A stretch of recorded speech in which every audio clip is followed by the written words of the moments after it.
Genética sin miedo, un podcast para entender lo que tu ADN quiere decirte. Hola, ¿qué tal amigos? Nuevamente en este podcast Genética sin miedo. Soy el doctor Edgar Ricardes, médico genetista, y tengo el placer de ser acompañado por la doctora Grecia Olivera. Doctora, ¿te puedes presentar? Claro que sí, doctor. Bueno, yo también soy médico especialista en genética, tengo la maestría en bioética y bueno, también laboro en el Instituto Mexicano del Seguro Social desde hace 10 años. Estoy en el Centro Médico Nacional Siglo XXI. Los genetistas somos médicos, tenemos una formación clínica y bueno, también participamos en la atención médica de muchísimos padecimientos en la población general. Atendemos casos de bebés, niños, adolescentes, jóvenes, adultos, incluso en etapa prenatal. El campo del genetista es muy amplio y también nuestro abordaje. Nuestra finalidad es encontrar diagnósticos de certeza para poder establecer plan de manejo específico. Hoy en día está muy en boga la medicina personalizada. Entonces los genetistas participamos importantemente en identificar los riesgos que tenemos cada uno.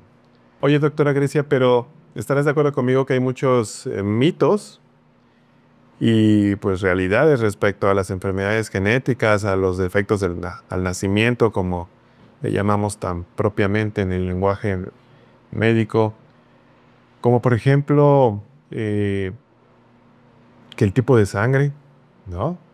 Que el tipo de sangre tiene que ver con la ocurrencia de defectos del nacimiento. ¿Tú qué puedes platicarnos de esto? ¿Será cierto? ¿Será mentira?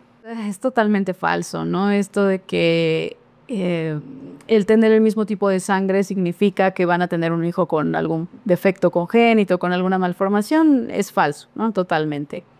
Esto más bien está asociado a que si el bebé pudiera tener alguna alteración en el caso de que la mamá fuera, por ejemplo, negativa, ¿no? O sea, un A negativo o negativo, y entonces sí pudiera tener un bebé con un problema en el caso de que fuera positivo, ¿no? O sea, para este tipo de situaciones específicas sí pudiera haber una situación, pero digamos que no está tan relacionado a la genética. Pues es un problema de incompatibilidad, ¿no? Pero es muy frecuente en la consulta que nos preguntan, oiga, doctor, es que mi esposo o mi pareja pues tiene un grupo de sangre distinto al mío. ¿Por eso ocurrió que mi bebé tenga síndrome de Down o alguna cosa así? Y pues no, totalmente falso, ¿no? Totalmente falso. También existe el antecedente o el miedo que tiene la población respecto a casarse con un familiar. Esto sí es importante. La relación consanguínea más frecuente es la de los primos hermanos, ¿no? Por ahí dicen que a la prima no se le ve feo. Pero esto tiene consecuencias, por supuesto. Esto sí no es un mito. La relación consanguínea sí confiere un riesgo importante para enfermedades que nosotros llamamos monogénicas, ¿no? O genéticas específicamente, pero también para algunas otras alteraciones, ¿no? ¿Tú qué opinas? Sí, doctor, totalmente de acuerdo. Hay algunas entidades en las que sí se ha visto que sea un factor de riesgo, por supuesto, la relación entre familiares, ¿no? Y pues bueno, para esto, ya que estás empezando con estas dudas que tiene la mayoría de la población en general, pues nos dimos a la tarea, ¿no? De investigar algunas de estas preguntas mediante la inteligencia artificial, por supuesto, tratando de conocer cuáles son las más frecuentes en nuestra población. Y entonces, bueno, me gustaría iniciar preguntándote al respecto de esto. Y bueno, nuestra primera pregunta es, ¿se pueden modificar los genes para las enfermedades en genética, para curarlas? Por supuesto, esta es una pregunta muy buena, muy interesante. Hoy existe la tecnología ya para poder cambiar o corregir algunos cambios en el DNA. Pero es importante saber que, bueno, esto está en pañales. No es una realidad inmediata el poder curar los genes, ¿no? Como coloquialmente se sabe o se identifica. Es importante aclarar que manipular el DNA, pues pareciera una situación fantasiosa, pero que también puede tener consecuencias. Totalmente. Consecuencias que hasta el momento no se han medido del todo.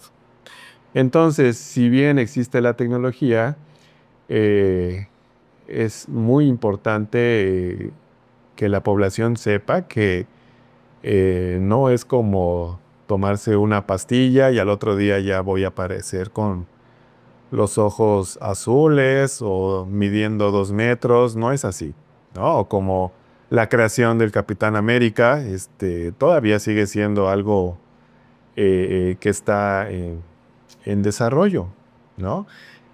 Es posible modificar algunos genes para ciertas enfermedades. Sin embargo, es una situación que todavía se sigue midiendo, evaluando respecto a los efectos que puedan surgir en el paciente quien se realiza la terapia génica, por ejemplo, a futuro, ¿no? Entonces, esto es muy importante que las personas sepan que si bien la tecnología ha evolucionado mucho, es importante tener un poquito de prudencia. Sí, como el caso de He Jiankui, ¿no? O sea, si recuerdas, es este científico chino que, pues justamente en una de las conferencias importantes sobre edición genética presentó su caso, ¿no? Que él decía, ¿saben qué? Tengo unas gemelas en las cuales les acabo de editar el gen, bueno, un gen en específico que confería cierta ventaja para que ellas nunca desarrollaran VIH, o sea, el SIDA como tal. Y entonces fue el boom, porque por primera vez se estaba presentando un caso en humanos de edición genética para una enfermedad en específico, para que esas niñas jamás en la vida se enfermaran de SIDA. Pero, ¿qué fue lo que pasó? La total oscuridad, ¿no, doctor? Porque ahora no sabemos nada, nada de ellas, y es porque la realidad es que nunca se había estudiado un caso previamente en humanos. Confiere muchas situaciones tanto éticas como qué tanto era posible que se hiciera eso sin un permiso especial, en qué condiciones se llevó a cabo ese embarazo, cómo se vigiló, no sabíamos nada, ¿no? Y ahorita pues obviamente eso está súper funado, ¿no? Definitivamente todavía el hacer ese tipo de experimentos en humanos no está permitido. Pero el investigador, el chino, también terminó en la cárcel, ¿no? Un tiempo. Un tiempo sí, ya salió. No sabemos si sigue experimentando, ¿no? Pero pues se puede hacer, sí se puede hacer, hasta dónde no sabemos, ¿no? Y eso es lo que hay que controlar un poco, esa parte del no saber. Existen pues otros factores ambientales y epigenéticos, ¿no? Como ahora está tan de moda, que modifican pues la información y que no podemos controlar todavía del todo. Entonces, pues sí, sigue siendo todavía algo en pañales, ¿no crees? Complejo, sí. Muy bien. Oye, y hay otras preguntas también en la inteligencia artificial. Algunas situaciones que pudieran heredarse, por ejemplo, el síndrome de Down. Sí, es otra de las preguntas, ¿no? Que nos hacen que si el síndrome de Down es hereditario, ¿no? Sobre todo las mamás cuando llegan con su bebé y luego dicen, bueno, es que yo me quiero volver a embarazar, pero puedo tener otro bebé con síndrome de Down. La realidad es que es complicado, no es un cero, ¿no? O sea, nunca decimos, no, señora, no se preocupe, no se va a volver a presentar, no. Porque sabemos que hay diferentes causas, ¿no? que nos generan el síndrome de Down. Todas tienen que ver con este cromosoma extra, 21, pero puede ser que se presente por primera y única vez en esa familia, pero también puede ser que los papás sean portadores de algo que nosotros le llamamos translocación, o sea, que tengan ahí como que uno de sus cromosomas con información intercambiada de lugar, y entonces al ser portadores sí les confiere un riesgo adicional, ¿no? Un riesgo diferente al de la población en general para tener otro bebito con Down, ¿no? Entonces, sí es muy importante que nosotros tengamos siempre el estudio genético para saber la causa que nos originó el síndrome de Down. Bueno, y estarás de acuerdo conmigo que cuando hablamos estrictamente o utilizamos la palabra herencia o hereditario, tiene un contexto, o más bien en este sentido es que a lo mejor los papás pregunten si ellos tienen como tal un problema, ¿no? Sí, sí. Y yo siempre les explico, bueno, estrictamente hereditario pudiera no serlo porque ustedes no tienen síndrome de Down. Si lo tuvieran, y lo estuvieran transmitiendo a sus hijos directamente, creo que ahí aplicaría más la palabra de hereditario, ¿no? Como tal, Claro, sí. pero pues como bien mencionas, pueden haber mecanismos biológicos, cromosómicos, que pueden predisponer a esa pareja sana a que se siga repitiendo el evento. Pero por supuesto hay que individualizarlo, no se puede generalizar a todos los casos, ¿no? Y bueno, siempre también hay que tener cuidado en cómo explicar a los papás, porque pues la culpabilidad, especialmente de las mamás, pues sí puede ser muy grande, y nosotros con lo que les digamos a veces terminar de arruinar la situación, ¿no? Hay que, creo que ser muy claros, ¿no? Entonces, en términos generales, yo diría que pues no es algo que directamente están transmitiendo los papás. Tiene que ver con un cambio específico a nivel celular, un evento a veces esporádico, y que pues bueno, siempre hay que estudiar cada caso pues para saber si existen otros mecanismos que pudieran provocar la repetición. Claro, que lo más frecuente es eso, que ya no se repita, pero no podemos generalizar tampoco, porque ¿qué tal si llega la mamá con el bebé también con Down, con otro bebé con Down? Entonces, por eso siempre es importante poner todo esto en Y claro. hacer el cariotipo en el bebé, ¿no? Pues para conocer el mecanismo y poder explicarle a los papás. Muy bien. Hay otras preguntas, doctora, porque abundan las dudas y los mitos en el internet. Alguna vez también leyendo, la gente pregunta si existe algún gen de la homosexualidad o si la homosexualidad es genética. Tú tienes amplia experiencia en la diferenciación sexual. ¿Qué has leído? Uy, es un tema muy álgido, ¿no? Es muy complicado y la realidad es que sí y no, ¿no? Porque sí se han hecho investigaciones, por supuesto, serias, ¿no? En universidades de prestigio, sobre todo en Reino Unido, que es donde se tiene como más apertura para revelar este tipo de condiciones, ¿no? Que en nuestro país pues todavía sigue siendo un tabú, desafortunadamente. Se hicieron estudios serios preguntando obviamente a personas que tuvieran, bueno, que su preferencia sexual fuera homosexualidad, y se les hicieron estudios genéticos para ver si había o no genes asociados. La realidad es que sí encontraron algunos, ¿no? No es que exista un solo gen, no es uno solo.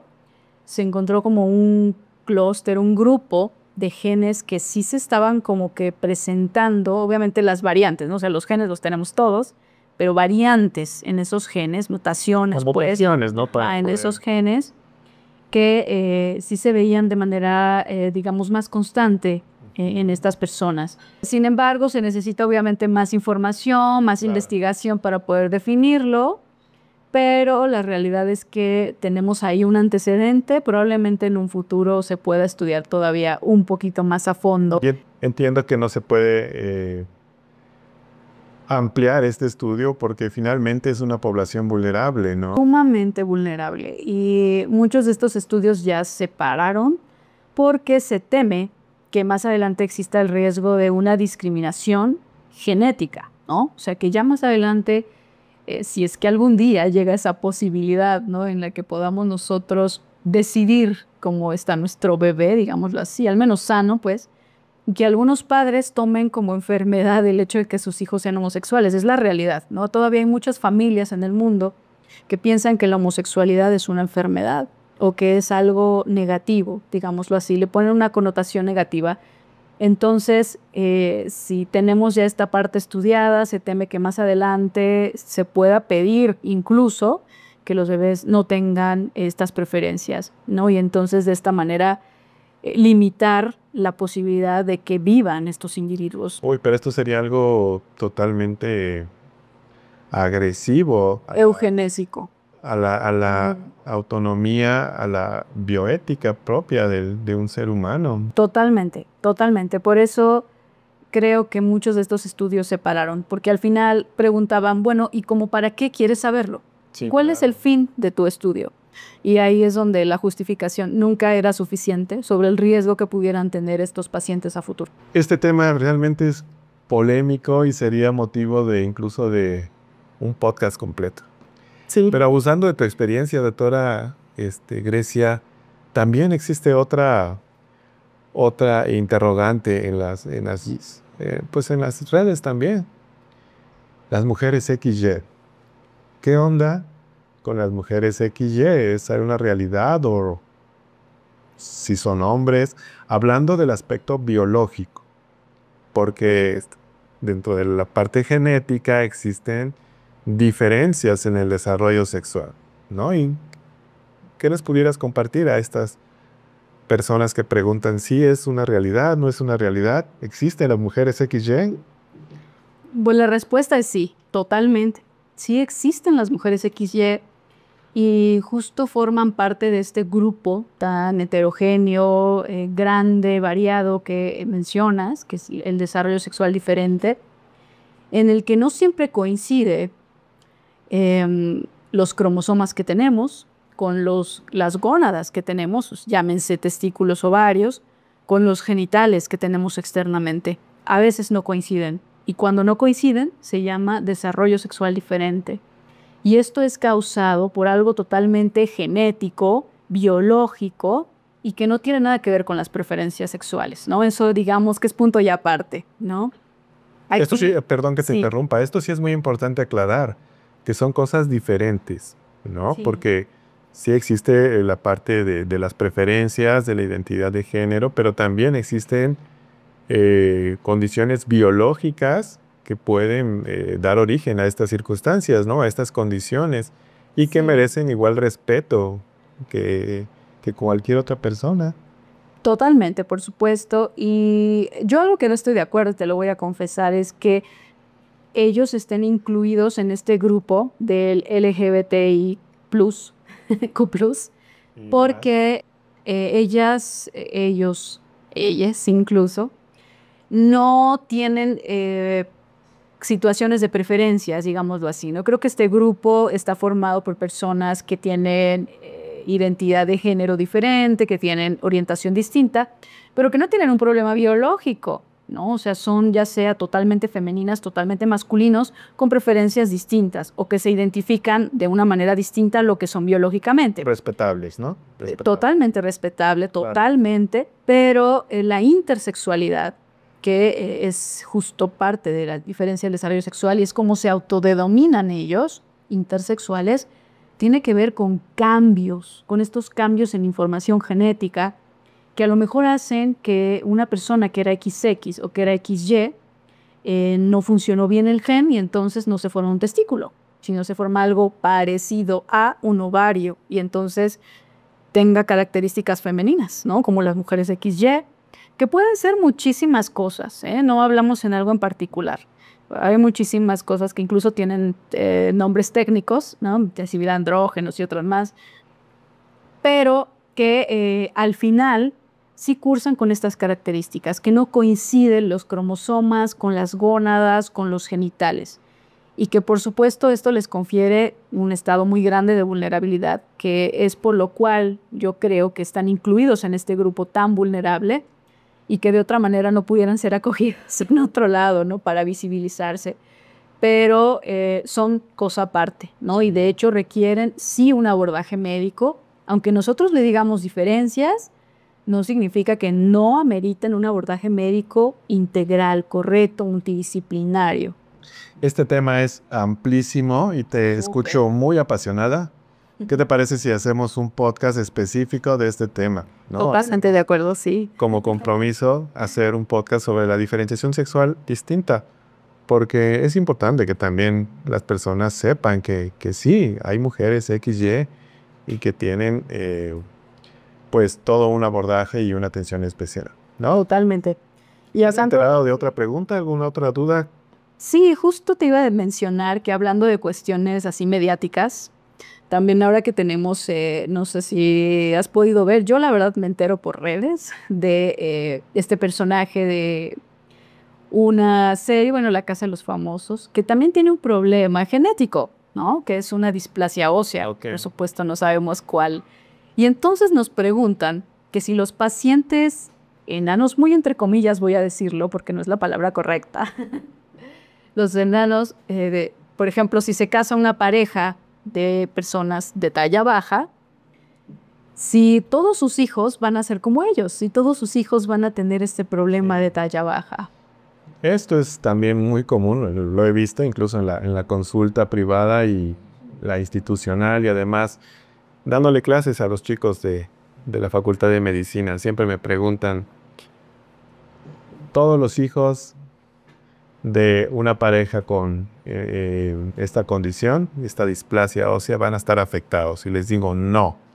La respuesta es no. Definitivamente son condiciones genéticas y también hereditarias, ¿no? El término médico correcto es una displasia ósea. Y tenemos más de 500 tipos de displasia. La más frecuente es la de la acondroplasia, que peyorativamente le hemos llevado enanismo, pero pues ya efectivamente no es correcto utilizar esa denominación. Por supuesto, cuando se unen dos personas con esta condición, sus hijos tendrán diferentes riesgos. Algunos heredarán pues exactamente la misma condición, igualitos a los papás. Pero también otros podrán estar afectados de manera muy grave, ¿no? En un porcentaje menor. Incluso perderse ese bebé. Pero también pueden tener bebés sin la condición, ¿no? Existen incluso historias en la literatura infantil donde se describen a príncipes, bueno, específicamente un príncipe cuyos papás son con acondroplasia y él tiene la talla normal, ¿no? O digamos habitual, sin la de una acondroplasia, ¿no? Entonces la pregunta era, ¿por qué ellos no son mis papás? Yo soy adoptado. Y no, es que sí, la verdad sí es posible que una pareja de acondroplásicos puedan tener un bebé con talla normal. Incluso hubo un programa de televisión hace algunos años donde se hacía hincapié en esta circunstancia, o se demostraba que sí podía ocurrir, ¿no? Desde el punto de vista obstétrico, pues sí puede ser un problema, porque las pacientes con acondroplasia tienen una pelvis mucho más pequeña y el bebé que no tiene la afectación, pues sí puede ser un bebesote grandote que implique un riesgo, ¿no? Por supuesto, sus pacientes deben también ser vigilados y asesorados correctamente. Sí, totalmente, ¿no? Estas pacientes requieren un abordaje muy especializado, siempre multidisciplinario, pero es una realidad, ¿no? Y de hecho, si tomamos, ahora que mencionas algunos personajes, por ejemplo, Peter Dinklage, ¿no? De Juego de Tronos, tiene una hija que tiene una talla totalmente normal, de hecho creo que ya lo pasó, estatura. Entonces, es totalmente posible, ¿no? Y no significa creencia, ¿no? No todos van a tener la condición. Y por supuesto ahora menos cuando ya tenemos esa posibilidad de preimplantación, que también puede ser un tema. Sí, ese es otro tema también importante, porque ahora es posible seleccionar, porque no el 100%. Entonces se pueden seleccionar ahora los bebés sin que no hayan heredado esa mutación, de tal forma que ya no presenten la condición o la displasia, ¿no? Eso también es motivo de otra charla. Totalmente. Y bueno, doctor, pues continuando con estas preguntas también, ahora que es muy frecuente este diagnóstico, que a veces es un sobrediagnóstico en algunos casos, las cuestiones de neurodivergencia, ¿no? Por ejemplo, el autismo, el TDA, con hiperactividad o sin hiperactividad, la depresión, ansiedad, estos trastornos, ¿se heredan? Es también una pregunta muy complicada. Ahora, la neurodivergencia ya es una realidad que se empieza a adoptar con mayor naturaleza, ¿no? Con mayor naturalidad, perdón, en las familias. Sin embargo, sí es importante aclarar que la etiología o las causas son pues muy, muy complicadas a veces de comprender. En el autismo se combinan principalmente tanto factores genéticos como ambientales, en la mayoría de los casos. Sin embargo, sí puede haber algunos casos donde, o situaciones donde haya cambios genéticos muy específicos que formen parte de algún síndrome o de alguna situación que sí pudiera ser hereditaria. Pero por supuesto, como hemos estado platicando desde un inicio, cada caso se debe individualizar, ¿no? Conocer los antecedentes familiares, incluso revisar al paciente, explorarlo para ver si tiene alguna característica física distinta. Y por supuesto, complementar el estudio genético o con las herramientas de diagnóstico genético para poder saber si esto realmente corresponde a una situación hereditaria, ¿no? Yo pienso, pero que sí es muy importante que cada uno de estos casos sea manejado de manera muy, muy particular, individualizar el estudio de cada uno de ellos, pues para saber el contexto, ¿no? Claro, y además también tendríamos que ver si, por ejemplo, el niño tiene además otras cosas, ¿no? O sea, si no solamente es el autismo, sino tiene dismorfias, o sea, la carita diferente, ¿no? Que tenga las orejitas más abajo, algunos rasgos particulares, que tenga además que le falta un riñón, no sé, otras cosas, ¿no? Que pudieran hacernos pensar ya en algo, como bien dice, sindrómico, y que seguramente sí tendrá un cambio genético que pudiera transmitirse, ¿no? O que los padres pudieran estar transmitiendo a los hijos. Entonces sí es muy importante que valoremos cada caso. De manera global, yo creo que el autismo ya siempre debe ser abordado también desde el aspecto genético, ¿no? No solamente la parte neuropsicológica, que es fundamental, psiquiatría, sino siempre llevar también un manejo por un genetista, porque definitivamente tenemos que ver esta cuestión, ¿no? Sí, e informar correctamente a los familiares, porque hay muchos casos donde hay no solamente un niño, sino a veces dos hermanitos y más un primo con autismo, y es importante informar a la familia qué está sucediendo, ¿no? Entonces, creo yo que también el autismo debe ser abordado, igual que concuerdo contigo, que debe ser abordado desde el punto de vista genético. Bueno, y siguiendo en la indagatoria de dudas que pueden presentarse en las redes y a través de la inteligencia artificial, perdón, también encontré que muchas personas ocupan test o exámenes en línea para buscar ancestrías y otras situaciones. ¿Tú qué opinas al respecto de estos exámenes genéticos que están disponibles, ¿no? Y que están de moda en algún momento? Sí, y creo que son muy peligrosos en parte.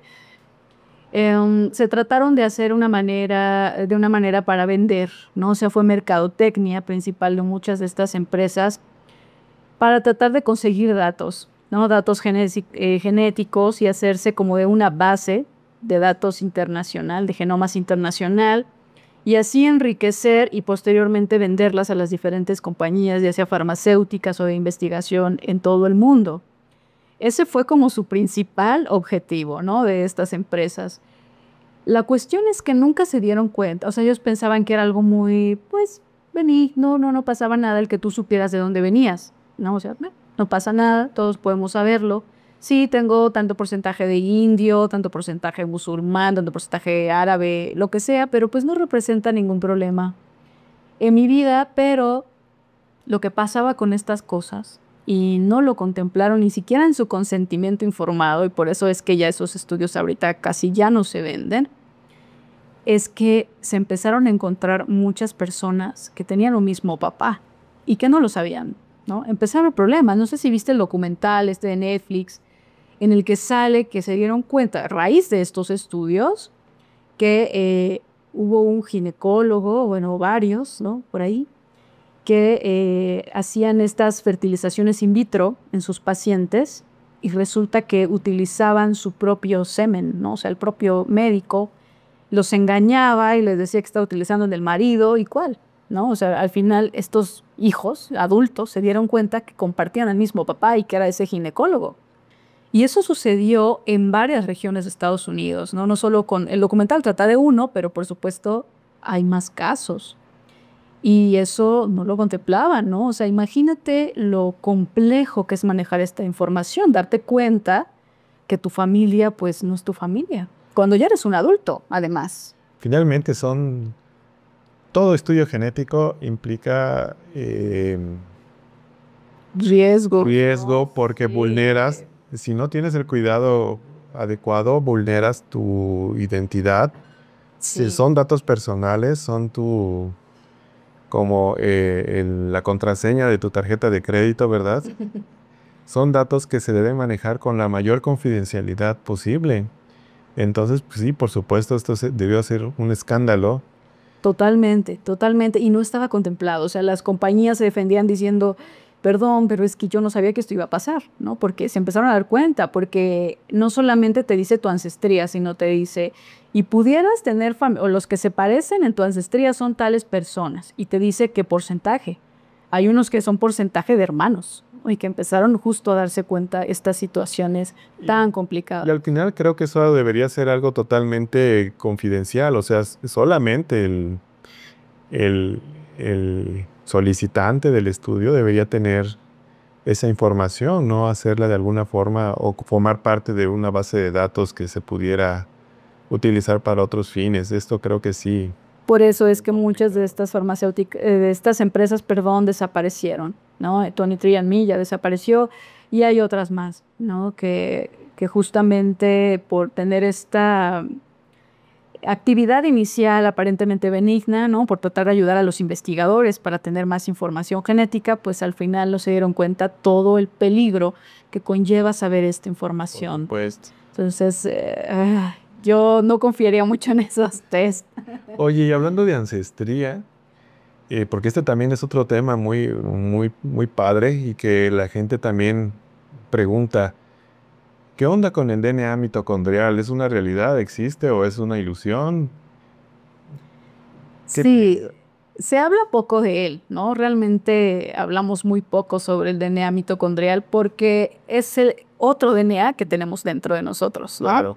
Nosotros tenemos dos tipos de DNA, el nuclear, que es el más, digamos, el que todos conocemos, el que está en todas nuestras células, pero dentro de nuestras células tenemos a esos pequeños frijolitos, le digo yo, que son las mitocondrias, ¿no? Que sabemos que de manera evolutiva eran unas bacterias aparte, digámoslo así, no sé la palabra correcta biológicamente, perdón, y que por simbiosis, o sea, porque decir, ok, Claro. creo que tú y yo vamos bien juntos, entonces se introdujo dentro de los primeros organismos primitivos y entonces se hicieron juntos, ¿no? Entonces empezaron a crecer, a replicarse juntos y por eso es que ahora todos los mamíferos compartimos esta característica, que tenemos dentro otro DNA que son el de las mitocondrias. Este DNA la verdad es muy fácil que se mute, muy fácil que se dañe, es un DNA muy pequeñito, es redondito, pero mitocondrias tenemos un montón, ¿no? Tenemos millones por célula. Entonces, si unas están mal, pues no pasa nada. Hay muchas otras que pueden compensar esa función. Sí tenemos enfermedades mitocondriales, sí las hay, sí llega a pasar, por supuesto dependerá de qué tantas mitocondrias estén afectadas, desde luego. Y algo muy característico de este tipo de herencia es que solo lo pasa la mamá, ¿no? Ese es un clásico, porque solo las enfermedades mitocondriales solo las pasa mamá. ¿Y esto por qué es? Porque cuando se lleva a cabo la fecundación, o sea, la unión del espermatozoide y el óvulo, las mitocondrias del espermatozoide están, digamos, un poco arriba de la colita, ¿no? No sé si ubiquen cómo es la forma de un espermatozoide, pero es como un ovalito que tiene una colita. Y justo donde termina el ovalito y empieza la colita, ahí están las mitocondrias. Cuando se lleva a cabo la fecundación, el óvulo absorbe la cabecita del espermatozoide, pero no la colita. La colita, pum, se queda fuera. Entonces, llegarán a pasar una que otra mitocondria ahí perdida, pero la realidad es que la mayor parte de las mitocondrias las aporta el óvulo, las aporta mamá. Entonces, si mamá tiene mitocondrias mutadas en un porcentaje grande, por supuesto que transmitirá esas mitocondrias mutadas a sus hijos, ¿no? Entonces, por eso es que es una herencia exclusivamente de mamá. Bueno, y las enfermedades mitocondriales son muy complicadas, son muy complejas, Sí. porque la mitocondria es como la gasolinera, ¿no? Nos da la energía y al verse afectadas, pues muchos órganos se ven también severamente afectados, como el sistema nervioso, los músculos, el ojo, y entonces son enfermedades bastante complicadas. Pero aparte de enfermedades, pues también nos ha ayudado a identificar también parte de la ancestría. Sí, Y hay estudios muy interesantes, ¿no? De dónde surgió de dónde inició la caminata el ser humano. sí, justo de la primera EVA, ¿no? La EVA mitocondrial, que fue mediante el estudio de las mitocondrias que pudimos, bueno, los científicos que investigaron esto, claro, pudieron encontrar como la primer, pues digamos, es que no se llamaba humana, no sé cómo decirle, el individuo, ¿no? Que el homínido, exacto, la palabra es homínido, que inició con nuestra evolución ya directa al Homo sapiens, ¿no? Y que se cree que es esta EVA mitocondrial. Justo pudimos llegar a ella mediante el estudio de las mitocondrias, ¿no? Entonces, y pues obviamente fue una mujer, porque ya dijimos que las mujeres somos las que pasamos Por las eso, mitocondrias. Eva. Así es. Muy bien. Bueno, ¿y tienes otro mito que te haya llamado la atención?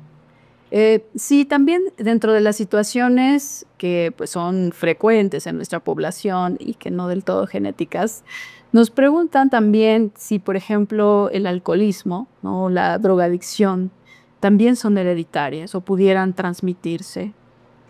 Claro, esta también es una duda frecuente. Las adicciones, pues generalmente obedecen a diferentes circunstancias, ¿no? Hay estudios que dicen que puede haber alguna predisposición genética, pero creo que aquí el ambiente es el que pesa un poquito más respecto a la ocurrencia de esto. Por supuesto, si una mujer embarazada se droga o está alcoholizada, pues esto va a tener otro tipo de repercusiones en el bebé, ¿no? Como malformaciones o afectaciones al desarrollo del cerebro, ¿no? Muchos niños de mamás alcohólicas pues tienen discapacidad o diferentes grados de discapacidad, algunos otros problemas de índole neurológico, o niños o bebés cuyas mamás se hayan drogado, ¿no? Cocaína, marihuana, pues también muchas veces tienen afectaciones en su desarrollo y a veces incluso malformaciones, ¿no? Pero creo que aquí en las adicciones es más un componente ambiental que el peso genético. No sé tú qué opinión tengas. Quizás sí, o sea, quizás sí pese mucho la parte ambiental, desde luego. También incluso la crianza, el aprendizaje, ¿no? De los papás que son alcohólicos o que fuman, cualquier tipo de sustancia, pues normalmente tienden a hacerlo delante de sus hijos y eso es lo que sus hijos van aprendiendo como algo normal, ¿no? Pero también creo que sí existe esta predisposición genética, ¿no? Yo sí creo que sí haya esta predisposición que los haga aún más vulnerables a desarrollar adicciones a diferencia del resto de la población, ¿no? Que a lo mejor si ese niño fuese criado en otro entorno, ¿no? Como los estudios que se hicieron hace muchos años, probablemente aún así tendría una posibilidad de desarrollar la adicción. Yo creo que también sí hay un poquito de genética ahí. Pero no sería tan fuerte como hablar de esquizofrenia o diabetes. No, porque la heredabilidad es distinta. ¿Ya que nos referimos con heredabilidad a, digamos, a la parte, si bien no es del todo correcto lo que voy a decir, es para ejemplificar, ¿no? Sería como la parte genética dentro de una enfermedad multifactorial, no sé, porcentaje. ¿Qué tanto pesa la genética en esa enfermedad? Por ejemplo, la esquizofrenia pues tiene una heredabilidad alta, ¿no? Un 70-80%. Entonces, digamos que ya no se necesita mucho. Si tienes un papá esquizofrénico y heredaste esa variante, pues ya no necesitas mucho como para ya ser esquizofrénico. A diferencia, por ejemplo, la diabetes o la hipertensión, que estamos hablando de un 60%. O sea, sí es más del 50%, pero aún así tienes una posibilidad de no ser diabético, ¿no? De no tener hipertensión, aunque tus papás lo tengan. Pero en este caso no desconozco la heredabilidad del alcoholismo y la drogadicción, pero seguramente existe este porcentaje, no es de cero. Entonces sí habrá esa predisposición, ¿no? O sea, sí existirá. Ya tendrás un riesgo un poquito más alto que el resto de las personas para desarrollar una drogadicción, ¿no? O una adicción en general. Igual que igual que otros aspectos, pues valdría mucho la pena hacer una investigación y platicarle a nuestros escuchas realmente cuál será la heredabilidad. No creo que no exista alguna publicación No, seguro sí hay. al respecto y poder tener un poquito más de certeza Claro. en nuestra información. Oh, me parece muy bien. Sí, y bueno, continuando con esto, ¿y qué pasa? Bueno, no con este tema, sino con otro. ¿Qué pasa cuando se casan o bueno, se juntan dos primos? ¿Existe la posibilidad de que tengan alguna enfermedad genética? Bueno, ellos no, sino sus bebés. Por supuesto, la respuesta es sí también, ¿no? Em, como también decimos los genetistas, caras vemos, genes no sabemos. Sí, totalmente. En la familia puede haber cambios ocultos, ¿no? Mutaciones ocultas que no se manifiestan sino hasta que dos personas se unen, ¿no? Este tipo de modelo hereditario le llamamos recesivo y son este tipo de enfermedades las más frecuentes en la unión de familiares, ¿no?